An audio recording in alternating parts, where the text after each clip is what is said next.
Change for You by True Blue Spark. Read by Goombasa. The land of Equestria, Rarity had learned, was a land in which one simply could not predict one's future with any accuracy. There would always be something unexpected, something far out of the realm of normality, something that would, if not change one's path, at least reroute it significantly. Rarity herself, in fact, was a perfect example of this. Her younger self could never have guessed that she would meet Twilight Sparkle, temporarily wield 1/6 of the elements of harmony, have her life made completely, though wonderfully chaotic, by her 5 best friends. And she definitely, most assuredly, could never have predicted Spike. Rarity cast a sidelong glance at the teenage dragon who was trotting down Ponyville's main street next to her. To think that she, once so enamored with the idea of marrying into royalty, should end up falling madly in love with a dragon who possessed no title at all. True, he did possess all the other qualities of the noble beau she'd imagined: chivalry, wit, kindness, and above all else, a deep well of devotion and adoration that seemed inexhaustible. Well, when she phrased it like that, it wasn't so strange after all, was it? After 2 months of dating, he was still revealing new good qualities to her. In retrospect, it might only have been his youth that prevented her from returning his affections from the start, and now that that obstacle was out of the way, they were blissfully, euphorically happy together. At least, she was. Spike glanced over at her, tilting his head when he noticed her gaze on him. "What?" "Oh, nothing," Rarity purred. "Just admiring my ever-handsome Drake friend." His reaction was not what she had hoped. Usually Spike responded to her compliments with a bashful grin and an adorable blush, which, of course, was part of the reason why she was so generous with them. But today, his smile seemed forced, his eyes tight. He chuckled awkwardly and looked away again. Rarity's heart sank as she dropped her gaze to the ground beneath her. Still acting strange. He'd been oddly distant for little over a week. When the ever-energetic #1 assistant of Ponyville went quiet, every pony noticed, but she saw the depth of it perhaps more than any pony else. She'd hoped an impromptu lunch date would help to ease whatever was troubling him, but even showering him with more affection than usual didn't seem to be working. How could she bring back that shining smile she so adored? "Oh, hello, Rarity." "Oh!" Jarred out of her thoughts, Rarity looked up again, greeted with the sight of 2 of her dearest friends. "Good afternoon, Applejack," Fluttershy. Applejack tipped her hat in greeting. "Well, hey there, Rarity. You all right? You're looking a bit under the weather." Fluttershy nodded. "Is it about Spike? Is he still feeling down?" Rarity winced, swiping one hoof across her neck in a cut-it-off gesture. "Shh!" she hissed. "He is right here." Applejack snorted. "Well, actually, he ain't. You left him behind 'bout half a block back." "What?" Rarity spun around with far less grace than she would care to admit. Sure enough, Spike had stopped walking with her at least a minute ago, but he was standing in front of the local bookstore, staring intently at the display window. "I guess that's a yes, then," Fluttershy sighed. "Most assuredly." Rarity shook her head, turning back to the others. "I'm so sorry, darlings, but I cannot rest until I find some way of easing my beloved dragon's troubles."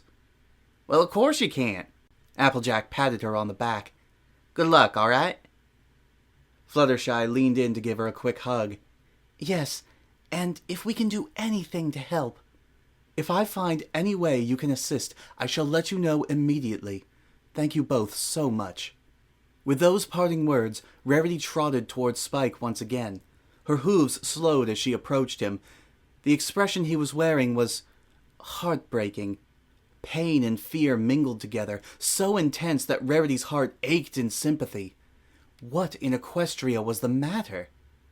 "Spike," she ventured, gently touching his shoulder with a hoof. The dragon jolted, turning towards Rarity. "Rarity! Sorry, I got distracted." "So I saw, Spike." She brought her hoof up to his cheek, softly caressing his scales while her eyes searched his. "What's wrong, darling? You've been so quiet lately." Spike shook himself as if shaking off water, then gave her another one of his forced smiles. "Nothing's wrong. I'm fine, I promise." Rarity frowned. "Spike, you clearly are not fine. Please, talk to me." That seemed to be the wrong thing to say. Spike scowled and leaned back.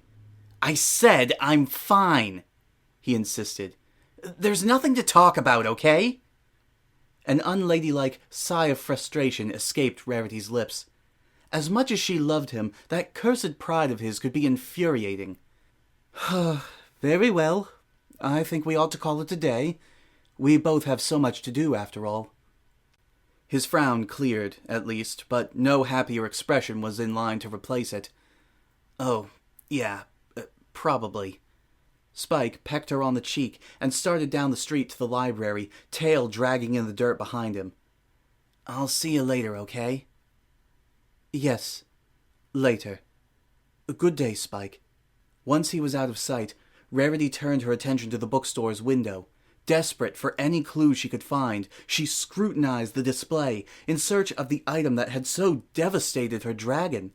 A sample unit of the new enchanted book reader. No. A rack of trashy tabloids, each boasting the best and newest gossip. Definitely not. An adventure novel by one of A.K. Yearling's many imitators. Rarity froze at the sight. It was a simple display, as they went. A table stacked high with copies of the book, and a blown-up poster of the cover illustration hanging above it. "Mainterna Smith and the Scales of Serpentra," it was titled. The cover consisted of the heroine, an earth pony mare wearing a fedora and wielding a whip, and behind her, wings spread dramatically, a fierce, beautiful female dragon. That night, after the chores and tasks of the day were done, Rarity found herself staring into the bedroom mirror. Her mirror image stared back unhelpfully, offering her no new insights. She had never before considered the difference between female ponies and female dragons. She'd never even seen a dragoness that she knew of, much less thought to compare herself to one. But now she was, and she didn't like the way the comparison was turning out. Rarity was beautiful. This was not a prideful boast, merely a statement of fact. She had been blessed with a natural beauty, and she carefully tended to that beauty as the years passed.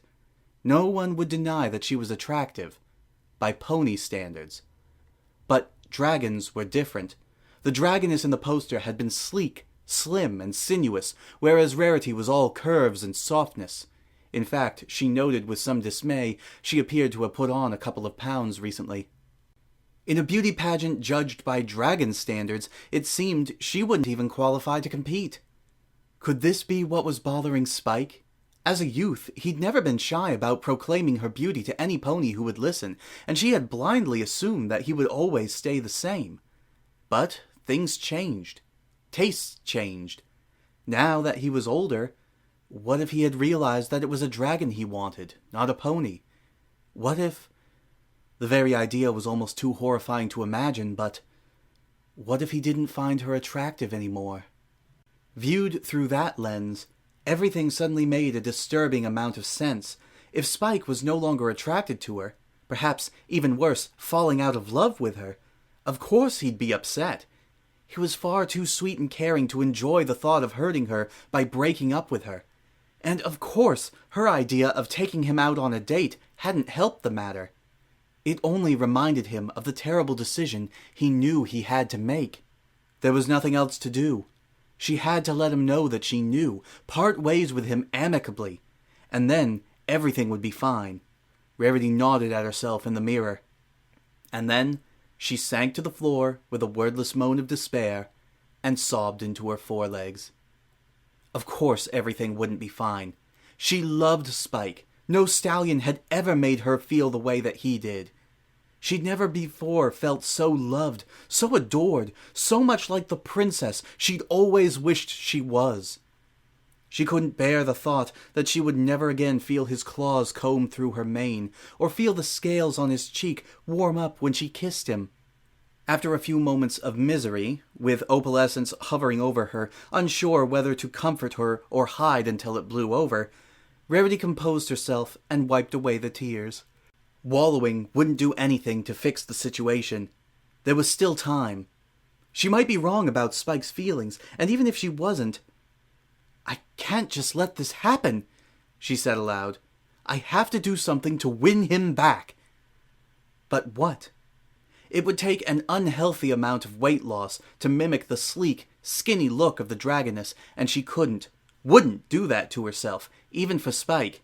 She was a pony, not a dragon, and there was nothing she could do to change that. Or was there?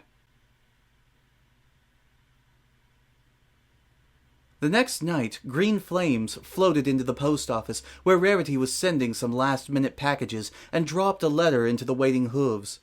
The note simply read, "Is the offer to talk still open?" A mixture of dread and hope rushed through her. This would most likely be Spike's attempt to break things off, but it would also be her best chance to change his mind. She quickly dashed off a reply. "Always. Let us meet at the boutique as soon as possible." Ditzy-Doo took it with great solemnity and flew off to make the delivery, and after giving her several minutes to complete the task, plus several more minutes allowance for getting lost, Rarity ducked out into the night and made for the same destination. The trip was mostly uneventful. At one point she thought she saw Spike, and she ducked behind a building to hide, but it turned out to be a stallion, with a similar coloration.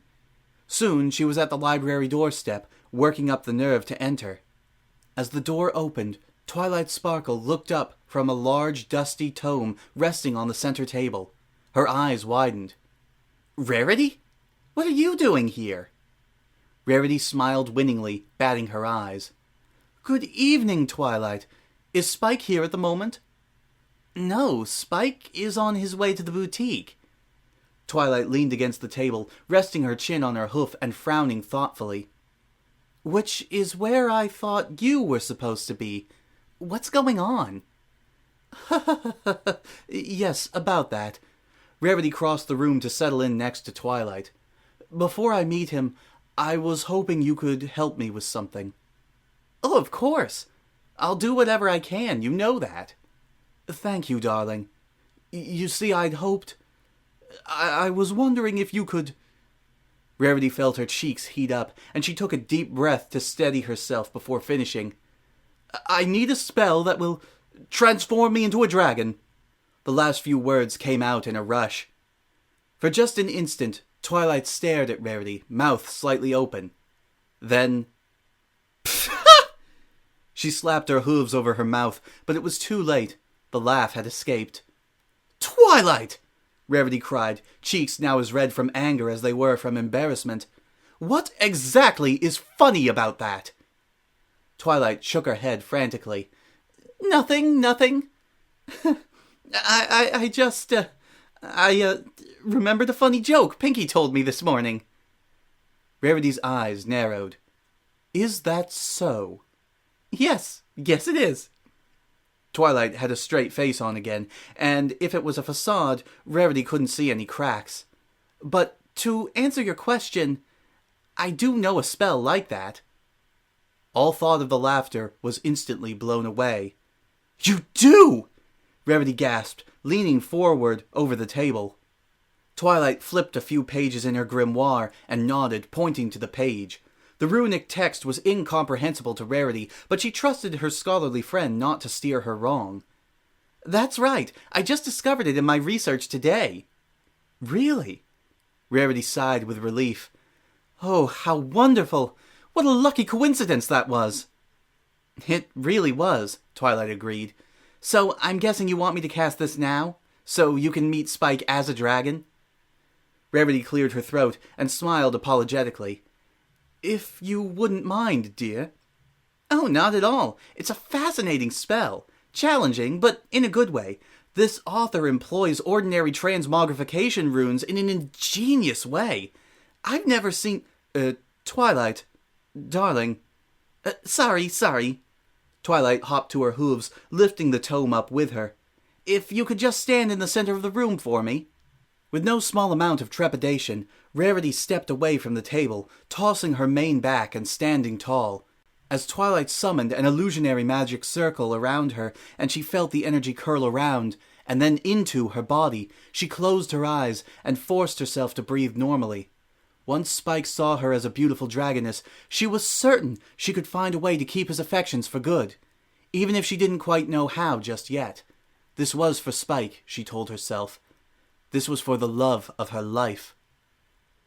A pulse of searing hot magic surged through her body, and in the next moment everything shrank.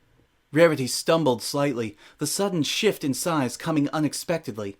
Twilight only came up to her chin now. Her entire body felt different too. Her skin felt tough and stiff, her mouth seemed to be stuffed to overflowing with teeth, and there was an unfamiliar heat bubbling in her stomach. "Twilight, did it—" She froze. Her voice had pitched down easily half an octave. She put one claw, on her throat. "Is that my voice?" she said experimentally. "Is that my voice?" Twilight giggled a bit, but quickly reined it in. "It certainly is. I'm happy to announce that the transformation was a complete success. Do you want me to get a mirror?" "Please," Rarity replied, distracted by the new appendages she possessed. She held one claw in front of her face and watched the 4 fingers move up and down. It was harder than it looked to get them to move separately. Spike always made it look so easy, deftly writing or picking up items as if he'd done it all his life. Well, of course, he had. As Twilight left to find a mirror, Rarity began to examine the parts of her new body that she could see on her own. Her scales were a pristine white, of course, and her underside was the light blue color of her cutie mark. She was, unfortunately, not as sleek and slim as the dragoness she'd seen on the poster, but while she still had curves, they were less pronounced in this form than on her pony body. Curling her pointy tail around her, she found violet spines running up her back that were more elongated than Spike's were. In fact, the ones on her head were so tall that they folded over on themselves, drooping down to one side just like her mane had. She brought her claws up to feel them, also finding pointed fins where her ears had been, and a completely bare forehead. No more magic, but... On a whim, she pursed her lips and gently blew out a breath. It took a few tries, but she managed to produce a quick burst of ice-blue flame, which flickered and crackled in the air like frost before vanishing. "How beautiful," she whispered, briefly awestruck at the power she now possessed. "Here you are, Rarity." Twilight was back, mirror hovering in front of her. Carefully, Rarity closed her claw around the handle and brought it up to her face. Oh, now this was more like it. Rarity's new face was sleek, streamlined, only a faint softness around the cheeks to betray her pony origins. Each ear fin was shaped like a trio of diamonds and colored like her cutie mark. Her blue eyes now had the reptilian pupils she found exotic in Spike, and the effect was striking. She was fierce and powerful, but still undeniably feminine and undoubtedly beautiful. Rarity grinned wide, showing off her sharp teeth. "Oh, I look marvelous, don't I?" she purred. "Spiky Wikey isn't going to know what hit him." "Oh, he definitely isn't," Twilight laughed. "Now, the transformation will stick until sunrise. After that, if you decide you want something more permanent, I think I can find a way to stop it from expiring." Rarity's gaze froze on her muzzle. Permanent. Aside from that, there's nothing much to say. You know Spike well enough that you shouldn't have too much trouble being a dragon, right? It took a moment for her to gather her thoughts and respond. "Oh, yes, of course. I shouldn't think anything will really surprise me, though." Ow! Twilight jumped. "Oh, are you okay?" Yes, darling." Rarity groaned, claw over her mouth. "I simply bit my tongue." Permanent. The newly draconic Rarity trudged slowly down the street, staring at her claws. Twilight had let her go after a perfunctory magical examination and the extraction of a promise to record any notable observations, quote-unquote, for science. And now she was on her way to the boutique, carefully walking in shadow, although the streets were all but empty this late at night. The novelty of the change had quite worn off. Rarity's steps were lumbersome and ponderous. She felt far too big, far too bulky, and it was a good thing there was no pony around, because she kept misjudging her size and knocking over trash cans and mailboxes. It had been an interesting and enjoyable experience at first, but now she was ready to have done with it. She already missed her soft, small pony body, not to mention her magic. But the boutique was in sight. Soon she would meet her beloved dragon, and then... what? Permanent. Rarity hadn't thought that far ahead, caught up in the rush of her supposedly perfect idea. Suppose Spike really did like this new form better than her pony one. What then? Could she stay a dragon forever, abandon her life as a pony just for him? Did she want to? She hung her head shamefully. I've always sworn that I would never change who I am just for a stallion. And here I am, doing it for a drake. She stood at her own doorstep for a long time, her inner debate raging. But she'd come this far already. She would go to Spike, get his attention, and they would talk. And if he wanted her to stay a dragon, she would decide what to do if and when it came to that. The lights were on in the living room when Rarity finally stepped in. Spike, darling, are you here? I'm in the kitchen, Spike called. His voice was high-pitched and nervous. Rarity almost didn't recognize it. Are you hungry? I'm almost done making dinner. Was that a good sign or a bad one? Perhaps Spike thought bad news better delivered over a good meal? Rarity breathed in the delicious scent wafting through her home and decided that he might not be wrong. Was that his eggplant parmesan she smelled? Oh, he spoiled her. She paused in the hallway, looking into the kitchen. She could see 2 plates set out with the eggplant parmesan and garlic bread. It looked fantastic, although her dragon stomach insisted there ought to be some amethyst mixed in. Come to think of it, didn't Spike usually put gemstones into his portion when he cooked? Both plates were gem-free. And every moment she spent thinking about dinner was delaying the inevitable. Rarity took a deep breath. This was the moment of truth. Hello, Spike, she breathed, stepping into the kitchen proper. The other figure in the room straightened up, a bowl of pudding floating, off the stovetop and next to his head. Rarity, he said as he turned around. I was just... Rarity? The bowl plummeted to the floor, and in the same instant, Rarity's jaw fell nearly as far. Spike? Standing before her was a pony. A thin but handsome young unicorn stallion with a lavender coat and green mane and tail. The same stallion she'd seen in the street on her way to the library. But those emerald green eyes, round pupilled and wide with shock, couldn't belong to any pony else. That earnest voice couldn't belong to any pony else. This was Spike, her beloved drake friend, transformed.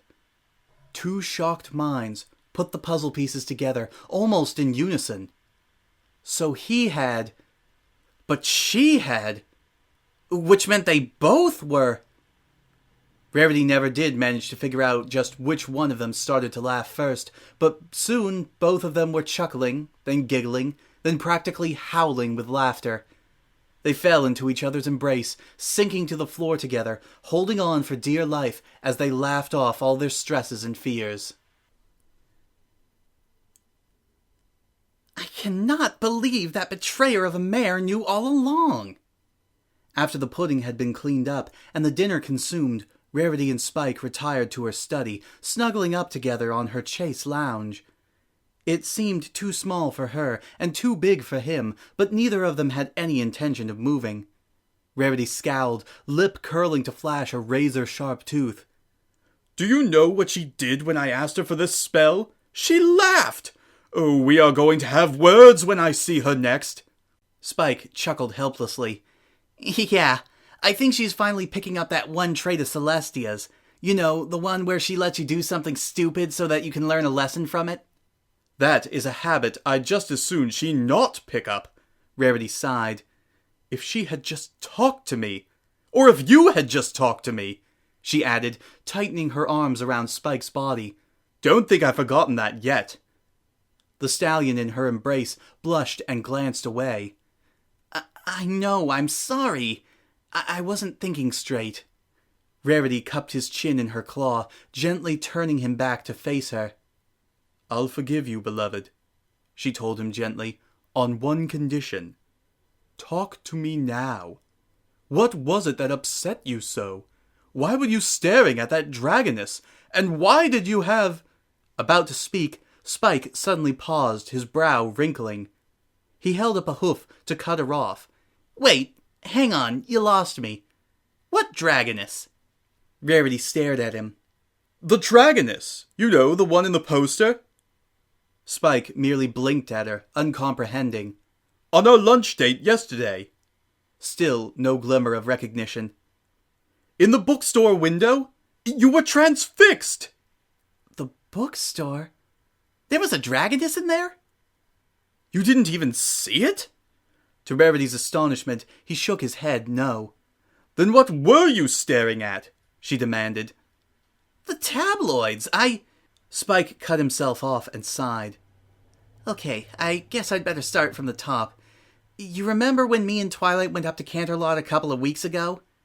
Rarity nodded thoughtfully. I remember. She was picking up some rare books to add to the library's collection, wasn't she? Idly, she brought one claw up to toy with Spike's fluffy mane. Yeah, that and some other things. She was arguing with the cashier, so I started flipping through some of those tabloids just to keep myself occupied. And in one of them, I saw an article about us. Us? Rarity's claw stilled. As in, you and I, darling. Uh-huh.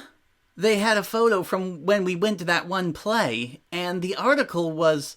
Spike swallowed. That pained look that Rarity so despised was back, and somehow it looked even sadder on a pony face. It said some pretty awful stuff.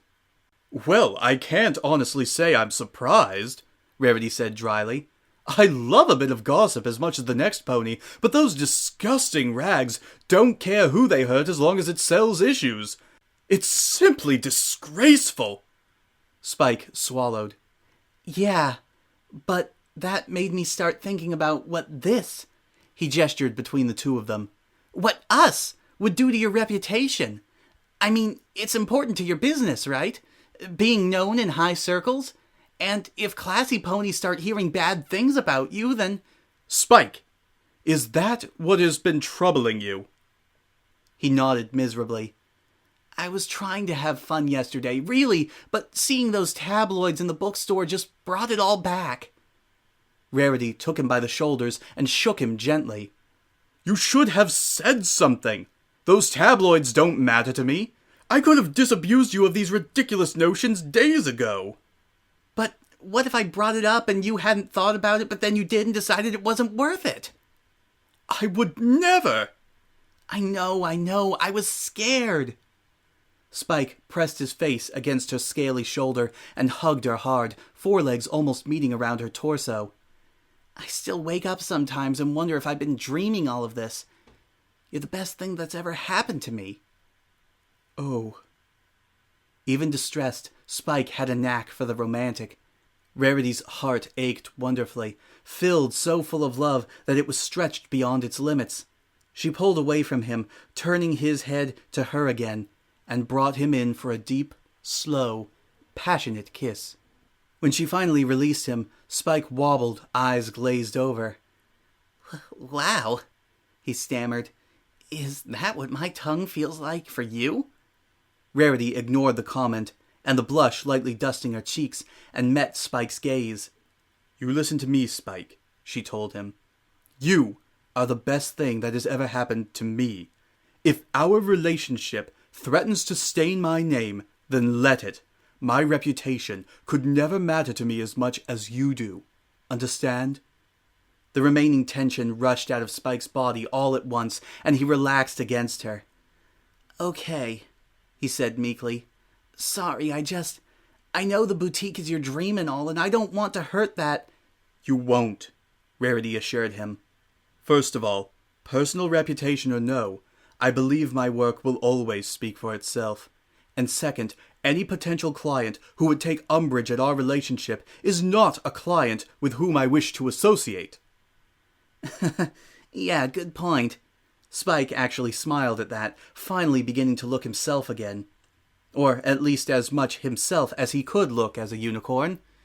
I think I knew as soon as you came in like this that you cared more about me than what other ponies think. Wait, that's right! Eyes wide with realization, he tilted his head at her, gesturing with a hoof.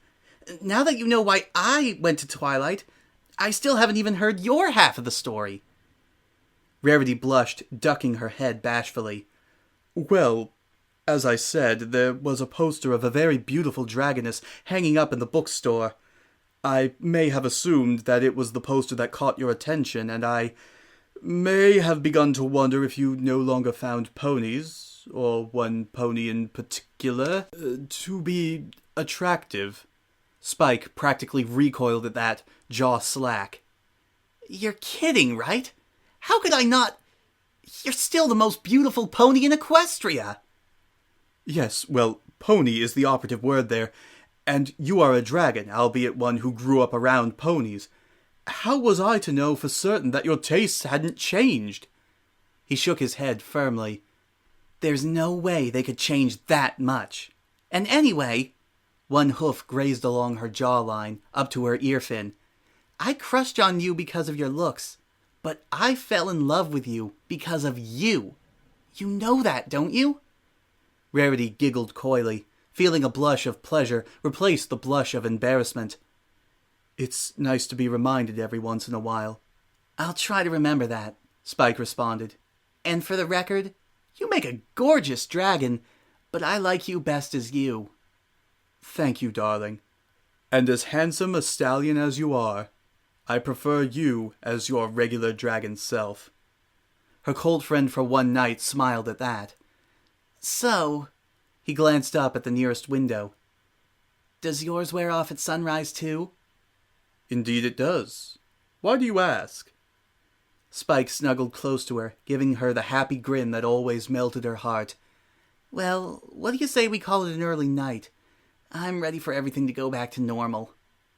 Rarity beamed and rested her chin on Spike's head, allowing her eyes to flutter closed. I couldn't agree more. In the morning, Rarity was awoken by a sliver of sunlight peeking through her curtains. Stretching in her chaise lounge, she was delighted to find herself back to her proper unicorn self again, hooves, horn, and mane all in their proper places. And even more delightful was the purple dragon in her embrace, her drake friend, properly her drake friend once more. Rarity threw the curtains open wide with magic, letting the warm sunlight pour in, as she decided that she'd never quite been so blissfully, euphorically happy. And when Spike awoke a moment later, all she had to do was look into his eyes and see the shining smile on his face, and there was no doubt in her mind that he felt the same. The end.